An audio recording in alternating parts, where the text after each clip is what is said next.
So I received this set of two 6-cup silicone lids that fit the 6-cup Pyrex dish. And I want to know if it truly is leak proof. They are crack resistant. You can see kind of how they're extremely flexible. And then on top of that, it also says that they are leak resistant. So I'm going to go ahead and actually place a cup of water into my Pyrex dish here.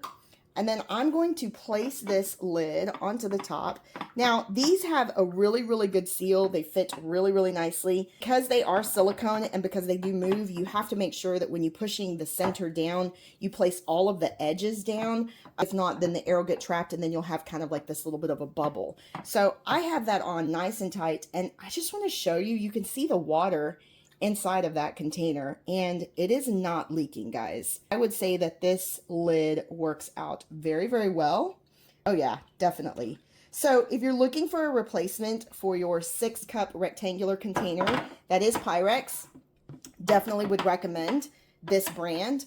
Microwavable safe, dishwasher safe, and again, freezer safe.